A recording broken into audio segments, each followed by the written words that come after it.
Okay. Welcome to Let's Be Frank. Today we are not in the same office, clearly, and we have decided to chat a little bit about goals. It being our first Let's Be Frank for 2019, and we decided to talk about goals, which kind of is in line with resolutions and New Year's resolutions and things like that, which we spoke a bit about briefly at the end of last year. Yeah, thanks, Ali. It's a first, as you say, we're not in the same location. Yeah. So it is a little bit of a strange, weird feeling. Yeah. But yeah, it's a good time to chat about goals, not just because it is kind of New Year and New Year's resolutions, but I think also in terms of the workshop that we did towards the end of last year, created an awareness about the importance of certain things in our lives. Yeah. We talk about the baseline, being made so aware of the baseline, and that is the effect that your sleeping and your eating and your exercise habits have on you as a person, as a functioning human being. Yeah. Which I think is one of those things that we all kind of know inherently, but don't pay enough attention to despite that. Yeah, but what was also interesting for me is that as you said, it's one of those things that we know, but I don't think we know enough of. Yeah. And that's what was great about that is bringing some science into it and making people aware that neglecting sleep, proper sleep, for example, the knock-on effect that has on our chemistry, on how we perform, our immune system, and in so many other ways. Yeah. Anyway, so with that in mind, I think it created a desire to set some goals. Yeah. And in terms of the conversations that I've had with everyone that went to the workshop, there are definitely some goals that came out of that. Yeah. Then also, as you said, being a new year, it's kind of a process that I go through personally every year, setting goals for myself. And I think many other people do that. And not just the usual bullshit, I'm going to go to the gym, I'm going to lose weight, I'm going to, not just those kind of goals. Yeah. So, I mean, I mentioned to you, I was trying to think of some goals for myself, and I try to do it in very specific areas. So financial, career, health, relationships and things like that. And I was struggling a little bit to come up with decent goals, because I think what I've done in the past is done the very airy-fairy, gym more, eat better, and not really given myself something that is a challenge that I can commit to and see results from. So maybe some hints and tips from your side about how to do that effectively. Yeah, well, so just during the last month, I've had several conversations with friends and colleagues about setting goals. And the interesting thing that I found was that there are many different ways to go about it. And I learned a few tips and a few tricks from some of the people that I chatted to. One of the conversations, the person I was speaking to started off by building like a mind map of all the areas in which one can set goals. Yeah. And that became quite an involved mind map. But the interesting thing was if you then sit back and say, well, this is way too many to focus on, pick the most important ones. Some other people go and do a more structured approach. And what I did is, for myself, and I did it completely in a completely different way this year to other years, is I also started, like you mentioned, with the broader categories. And I looked at, where do I want to set goals for myself? So, for example, in terms of my baseline, so that's the easy one. Immediately, I can break that down into eat, sleep, and exercise. Yeah. And then I ask myself the question, well, what do I want to achieve? What are the goals that I want to achieve? And I think one of the things where we get it wrong is that we're looking. You said you couldn't come up with, I think, meaningful, or you ended up with a more airy-fairy type of goals. Yeah. I don't think that that's a problem. It doesn't matter what the goal is. The point is it's your own personal goal. Yeah. So in terms of eating, I just said to myself, well, I have to view food in a different light. I have to look at food as fuel and as medicine. Yeah. And so that's a broad goal, and you could say that that's a little bit of an airy-fairy goal. But then I went and I broke that down into something more concrete. So that's the way that I approached all my goals. I have this bigger goal, which you may say, well, it doesn't have a specific measurable, it doesn't have a date. So how are you going to track that? But from each of those broader goals, I then went down and broke it down into smaller goals, more specific goals. And it's not like all of these goals are by the 31st of December of 2019. Yeah. Some of these goals, I set a date, for example, of the 30th of June this year. Yeah. Because depending on the goal, depending on what I want to achieve, I reckon that is a good deadline for that goal. And then I can break it down into, well, that gives me 6 months. And I can then easily break that down into, what do I have to do per month for the next 6 months? And then it becomes easier to break that down into, what do I have to do per week? Yeah. And that's kind of the process that I follow in terms of some of my goals. And that's a specific goal that I can really put a very specific metric to it, and I can monitor that. Actually, there are 2 or 3 metrics in there that I can monitor. So you're saying per month? Okay. One is? Yeah. So in terms of that goal that I said, where I put a deadline of the 30th of June, I can then use it down. In order for me to get there, means that I have to do the following things X number of times per week. Okay. That I can easily track and monitor. It means that I have another metric that I can check on a monthly basis to see, did I actually attain what the goal was for that month. There's a little bit of leeway in that 6 months to say, well, I was a little bit under this month. What corrective action do I have to take? Yeah. Something like sleep, I know what my sleep number should be. For me, it is somewhere between 6 and 7 hours a night to make sure that I consistently get good sleep. So that's pretty easy to track. Yeah. Will that count as a lofty goal?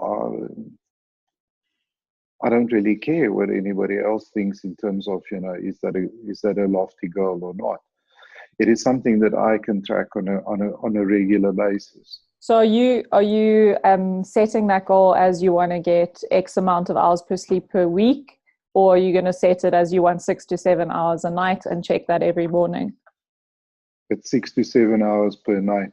Yeah. just on the sleep thing, I've read way too many articles that say it's impossible to catch up on sleep. Yeah, I've also heard Also, that. if you think, yeah, also if you just think logically about the things that we learned about the baseline, we know that there are certain things that happen when we sleep and that we have to do in these specific cycles. So for me, it's about trying to get quality 6 to 7 hours of quality sleep per night. Yeah. And the awareness that goes with it. So, yeah, I've also got business goals, I've got financial goals, and each of those goals will have a different date and different actions. So as I go down and I break these down, for me, the important thing is at the end of the week or at the end of the day, I must be able to look at these things and look at how am I tracking. And that translates to what are the habits that I'm forming. Yeah. So yeah, I look at, let's say, for example, a financial goal is to save X rand per month. So that's a monthly habit. That's not something that I can necessarily do on a daily basis. I suppose I can if I really need that discipline or need to go down to that discipline. I can reduce that to either a daily or a weekly goal and make sure but that's typically something that you would do on a monthly basis. It's a commitment that you make, and on a monthly basis, see how I'm tracking against that. In terms of certain business goals, that's also broken down. And then those goals can actually start involving other people. So from a business point of view, that's obvious, it's not something that you can do in isolation. Yeah. And then you need the commitment of other people. You've got to share those goals with other people. You've got to get people to buy in and work as a team to achieve some of those goals. Yeah. And even down to my golf, I have a very specific goal for my golf. Yeah. Which I can track on a weekly or a monthly basis. And that's kind of my process. I think that one of the reasons that people find it difficult to set goals for themselves is, and I read an article that made me think about this the other day, and I'm trying to remember who it was written by. It'll come to me. But that a lot of the time, it is fear that holds us back from setting these goals, even if it's a very personal goal. It is that inherent fear or that fear of failure or whatever, but it boils down to fear for me in terms of, whether it is making that commitment to exercise 3 times a week, for example. I could be afraid that I don't know how to do it properly. I'm afraid that my body is going to be sore, and it's I'm afraid that I'm going to look silly in the gym, whatever those fears are that we have. But after reading the article, I really thought about it, and I thought it made so much sense that it is our own fears that hold us back from setting these goals, and not so much the lack of commitment or anything else. Yeah, no, I can definitely relate to that. I think for myself personally, I've done a lot of the New Year's resolution things in the past and failed so quickly that it almost feels like there's no point in setting a resolution or a goal because I'm probably just going to fail. So I do think that there is that fear of making a commitment to something. Yeah. So look, it's one of the other reasons why I don't just set goals for myself that are 2019 goals or goals for the year. Yeah. Which is why I like to set goals for myself. Sometimes it's a quarterly goal, sometimes it's something that runs a little bit longer. But sometimes there's also a very short-term goal Yeah. that I set myself, in this week or in this month. This is what I'm going to achieve. And I think that works great, because in that shorter period of time, if you set yourself a goal, I don't know, let's again use exercise as an example. I think it's one that so many people can relate to. Yeah. Is if I set myself a goal to exercise 3 times a week, then it's very easy to track. And if I manage to do it this week, I feel really good about it. Yeah. And as I said earlier, that then easily ties into a bigger goal. Because if I do that consistently, exercise 3 times a week, that'll add up to 12 times a month. That'll add up to, 144 times a year. Yeah. Whereas if I set myself the target or the goal to exercise 144 times this year, it sounds like a hell of a lot. Yeah. It's a bit like the reading 52 books or yeah. Yeah. So don't you think that what's also quite important is the why? I mean, I know that you do agree with that, but the why do you want to exercise 3 times a week to get in shape or to lose weight or whatever it might be? Just because I think for myself personally, something that I try to do a lot, and I've tried it throughout my life, is to save money, put money into a savings account. And if there isn't a goal for the end of it, or the reason or something that you plan to do with that money, it's very hard to put that maybe 1,000 Rand a month into the savings account. At the moment, I have a specific thing I'm saving for in October, so I'm finding it much easier. But I've also done what you mentioned earlier, is I've broken it down. Instead of committing to put 1,000 Rand a month into this account, I've done 100 Rand every couple of days. So I found an account that I can just every few days put 100 Rand into, and it comes out at about 1,000 or just over 1,000 a month. And I'm finding that a lot easier to do, because 100 Rand every few days is easier than 1,000 Rand right at the beginning of the month when you've just got paid and you think, oh, there's so much I can do with that 1,000 Rand. Yeah. Yeah. And it's great because you get that satisfaction of every few days you tick that thing off. Yeah. I managed to do that. Yeah. So yeah, you're 100% correct. If you don't have a clear why, then I think you're doomed for failure anyway. Yeah. You don't understand, and again, we can so easily take that one back to the standard New Year's resolutions or standard goals. Yeah. I'm going to exercise. I'm going to eat healthy, without really understanding or knowing why. Yeah.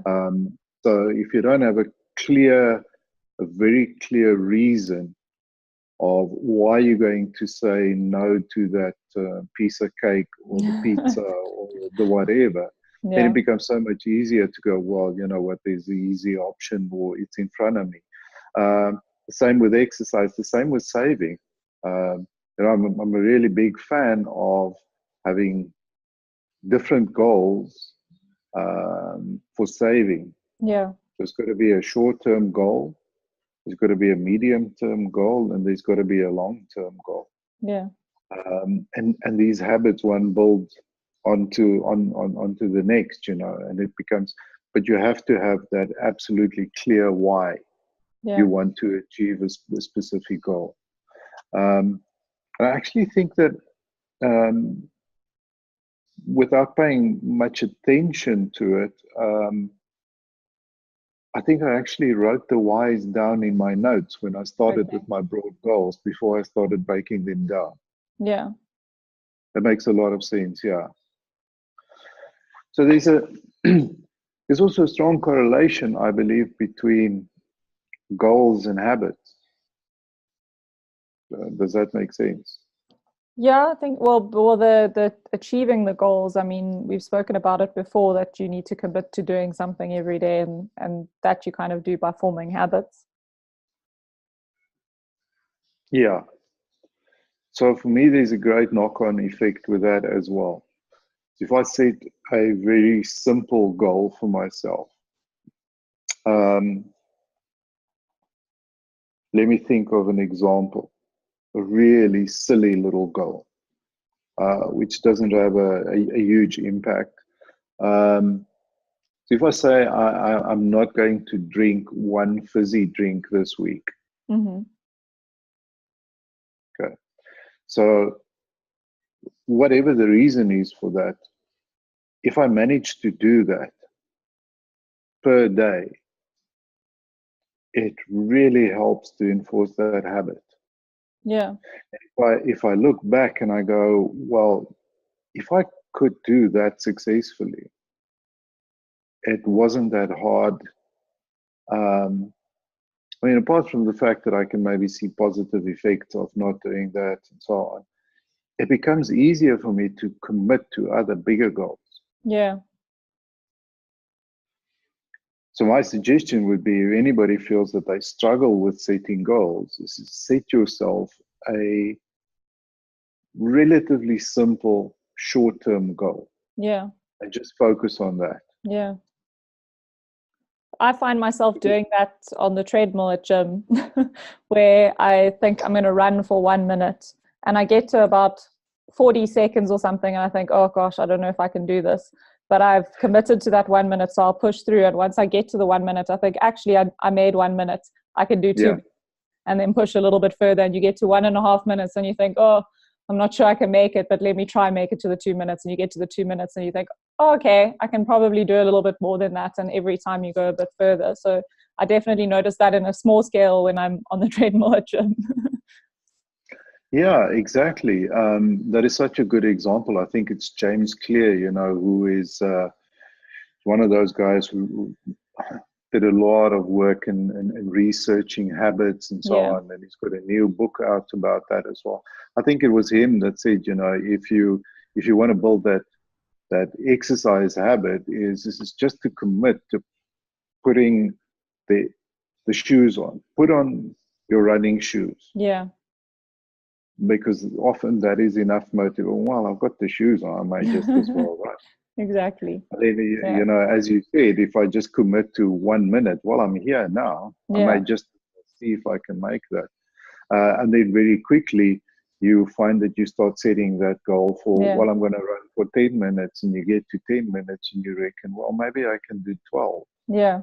And those gaps become, bigger increments or intervals. Mm. So the nice thing about goals is that we don't have to just set them at the beginning of the year or on the 31st of December or whatever the usual.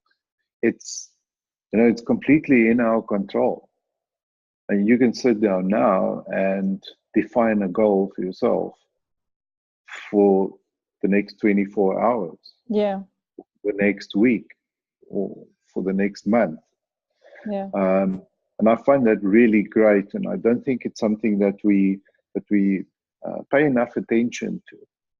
A while ago, I did a really great little exercise, the GROW method, where we sit down with everyone and identify a goal.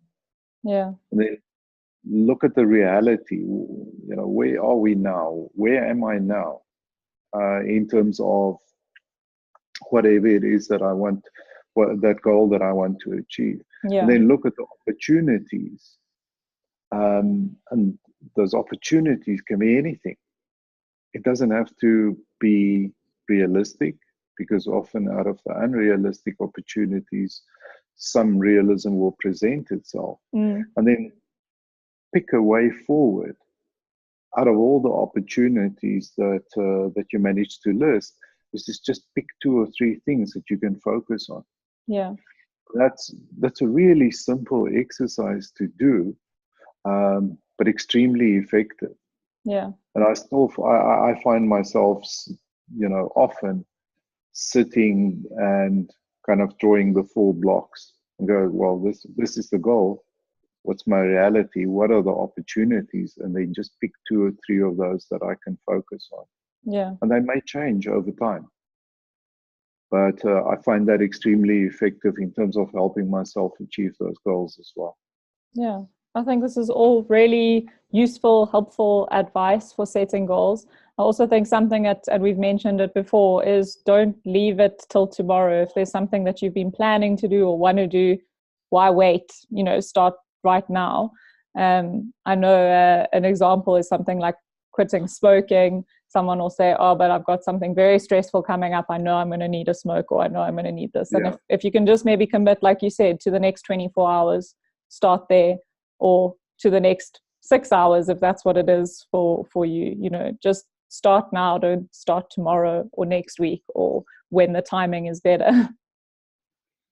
Yeah, because the timing is never going to be better. No.